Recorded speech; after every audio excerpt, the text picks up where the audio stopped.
Assalamualaikum warahmatullahi wabarakatuh. Halo semua, ketemu lagi di channel Ponsel Heboh. Ini adalah video yang istimewa menurut saya, karena di depan saya ini ada paket berisi handphone yang benar-benar langka. Langkanya itu karena handphone ini bisa dibilang handphone flagship. Prosesornya Snapdragon 855, resolusi layarnya itu Quad HD, stereo speaker, tahan air IP68, dan lain-lain. Pertama kali dirilis Juni tahun 2020, handphone ini dijual dengan harga 10-11 jutaan. Dan sekarang entah kenapa dijual dengan harga 3 jutaan aja.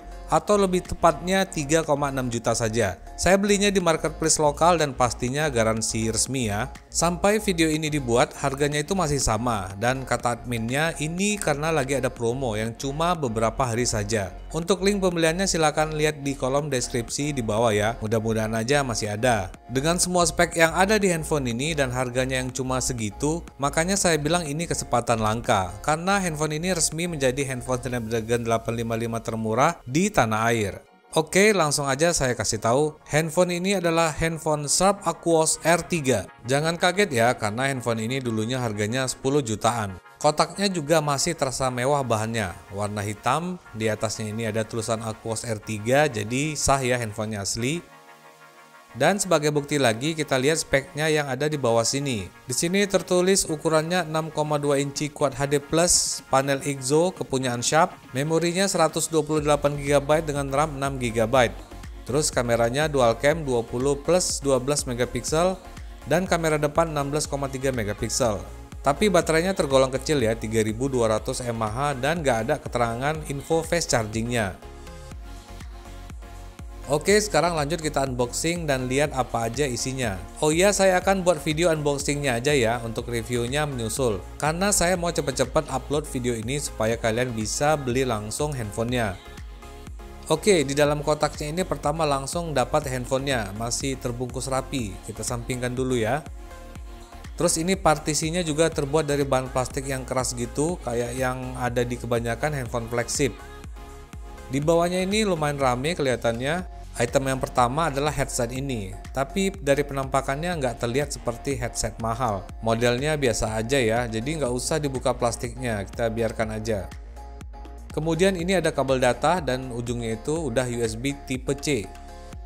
Lanjut, ini adalah SIM card ejector dengan bentuk bulat, dibungkus plastik dan plastiknya ini kayaknya plastik murahan ya. Terus ini ada buku panduan, startup guide, dan ada buku garansi resminya 1 tahun. Dan sebagai tambahannya ini adalah stiker IMEI buat keperluan garansi kayaknya. Dan terakhir ini adalah kepala charger yang agak aneh buat ukuran handphone yang pertamanya itu harga 10 jutaan. Dan sebagai konfirmasi juga bahwasannya handphone ini belum dilengkapi fast charging. Karena kepala chargernya ini masih punya output 5 volt 2 ampere alias 10 watt aja. Ya, ini aja yang terdapat dalam kotaknya. Agak aneh aja ya, karena menurut saya handphone ini dijual sangat mahal dulunya.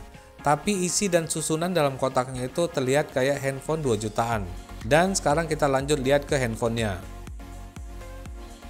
Kalau dari handphonenya ini benar-benar ya terasa sekali feel handphone flagshipnya. Dan sangat compact juga ternyata ukurannya. Kita lihat dulu sekelilingnya di bagian sisi kiri. Nah, di sini ada satu tombol kecil. Kayaknya ini seperti tombol kamera mungkin ya. Tapi nanti kita lihat. Terus di atasnya ada tombol power dan ada tombol volume. Di bagian atas ada noise cancellation mic dan ada garis antena yang artinya frame ini terbuat dari metal. Dan di bagian ujungnya sini ada lubang headset 3,5 mm. Mantap. Di sisi kanan di sini cuma ada satu tempat slot kartu SIM. Dan coba kita lihat isinya itu ternyata masih hybrid ya, belum triple slot seperti kebanyakan handphone sekarang. Dan uniknya ujungnya ini bisa digoyang-goyang. Terus di bagian bawahnya ada lubang speaker dengan bentuk biasa seperti ini, bukan berbentuk grill. Terus di sebelahnya ada lubang mic dan ada lubang port USB tipe C. Lanjut ke bagian belakang, terasa sekali bahannya ini terbuat dari kaca ya dan terlihat mewah dengan finishing glossy. Di atasnya sini ada dual cam 20 plus 12 megapiksel dan ada satu LED flash di sampingnya. Tapi modelnya masih vertikal seperti ini ya, jadi lumayan terlihat jadul. Terus di tengah sini ada tulisan Aquos. Dan di bawahnya ada stiker IMEI, tapi saya emang sengaja nggak mau buka ya, supaya nanti masih terlihat fresh pas mau dijual lagi. Oh iya, jangan lupa ikuti toko resmi Ponsel Heboh, tempat saya jual barang-barang bekas review, linknya ada di bawah. Satu lagi yang buat handphone ini terasa keren dan enak di genggaman adalah layarnya ini punya tepian 3D, sangat melengkung gitu ya, tapi ini bezelnya bukan layarnya. Kalau layarnya ini dalam keadaan mati, orang pasti mikirnya ini adalah edge display atau layar melengkung. Dan di bagian depannya ini memang terlihat agak ganjel ya, karena di sini terletak fingerprint kapasitif, tapi bukan under display, jadi benar-benar scannernya. Udah lama sekali memang desain ini ditinggalkan oleh handphone-handphone sekarang. Oke, sekarang lanjut kita menyalakan layarnya ini.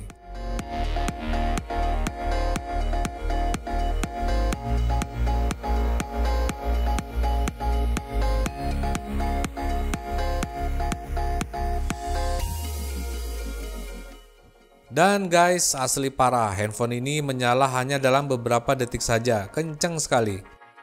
Dan ini dia udah menyala handphonenya. Layarnya ini memang asli cakep sekali, langsung terasa kelihatan tajam dan beningnya. Tapi bezel sekelilingnya agak tebal ya, dan dengan bentuk agak aneh, karena punya dua notch, kamera 16 megapiksel bagian atas dan fingerprint scanner di bagian bawah. Walaupun memang nggak bisa dipungkiri, feel di tangannya itu terasa mewah sekali.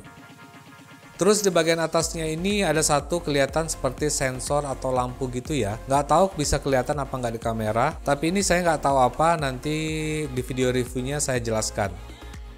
Kemudian di bagian bawahnya tombol home-nya jadi seperti ini ya, karena tempatnya kepake sama fingerprintnya ini.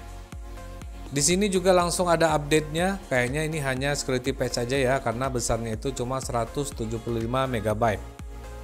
Terus tombol kecil di bagian kanan tadi ternyata defaultnya itu adalah tombol Google Assistant. Tapi setelah saya cek ternyata bisa juga ditambahin jadi fungsi lain seperti tombol shutter buat kamera atau bisa juga difungsikan buat membuka tombol aplikasi yang kita pilih sendiri.